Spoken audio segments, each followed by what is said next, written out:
By the end of Straight to Hell, the story stops being just about Kazuko as a controversial public figure. It becomes something sharper and more unsettling. A battle between image and truth, between survival and morality, and ultimately between who tells the story and who owns it. Kazuko and Minori aren't just opposing each other, they represent two completely different ways of existing in the world. When Minori delivers her manuscript, the reaction is immediate and brutal. Kazuko doesn't just dislike it, she completely rejects it. But here is the key detail. She's not rejecting it because it's false, she's rejecting it because it's believable. That's what scares her. Minori's version of Kazuko isn't a villain or hero, it's something much more dangerous. A human being shaped by survival who chose power over conscience. And that version is something people can understand, which means they can judge her. Kazuko has spent her entire life controlling perception, turning scandal into opportunity, turning lies into identity, and turning uncertainty into authority. Minori's book threatens all of that, because once the illusion cracks, even slightly, the entire persona becomes unstable. Minori's final choice is the emotional backbone of the episode. She could have written a flattering version, protected her career, and stayed inside Kazuko's orbit. Instead, she chooses something much harder, to tell a story that doesn't simplify anything. Her title says it all, Self-Portrait of My Facade. It's not just about Kazuko, it's about the idea that identity can be constructed, truth can be layered, and sometimes people become the mask they create. By the end, Minori walks away, not because she failed, but because she understands something important. Truth doesn't always win in the world, but it still matters to tell it. Throughout the episode, there is a recurring idea. Kazuko is entering a great calamity period.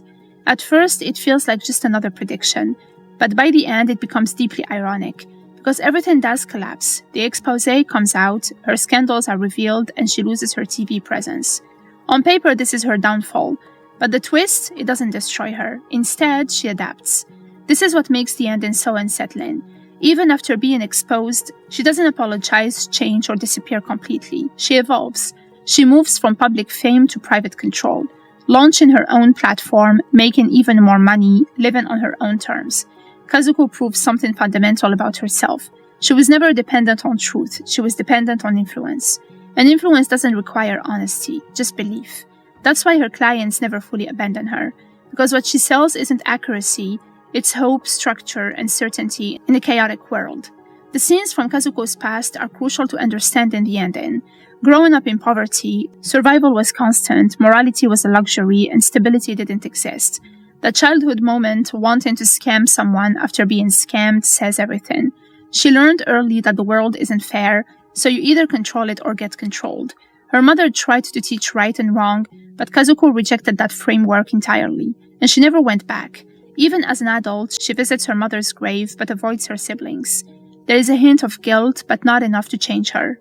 Was Kazuko ever wrong? The finale refuses to give a simple answer, because from Kazuko's perspective, everything she did was necessary. She says it plainly. She did it for money, for survival, and for power.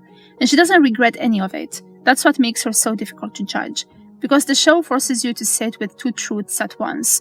She manipulates people, she exploits belief, and she builds a life on illusion. But also, she came from nothing, she created her own power, and she refused to be a victim. The story doesn't excuse her, but it doesn't fully condemn her either. Minori's final decision is quiet, but incredibly important. After everything, the investigation, the manipulation, and the confrontation, she chooses to leave it behind. Not because the story isn't worth telling, but because she realizes something deeper. Staying close to Kazuko means becoming part of her world. A world built on control, performance, and emotional manipulation. Minori chooses something else, a real life, a grounded identity, and a truth that doesn't need to be sold. In the end, Straight to Hell isn't about fortune-telling, it's about power through narrative. Kazuko's real ability isn't predicting the future, it's shaping how people see reality. And that's why even when she falls, she lands on her feet, because she understands something most people don't. Truth is flexible, perception is everything, and belief is more powerful than facts. The finale leaves you with a deliberately uncomfortable realization. Not everyone is redeemed, not everyone is exposed and destroyed, and not everyone needs to change to succeed. Kazuko doesn't escape who she is, she perfects it. And that's the real ending. Minori chooses truth, Kazuko chooses control. Both walk away. Both win in completely different ways. But only one of them gets to live without constantly maintaining a lie.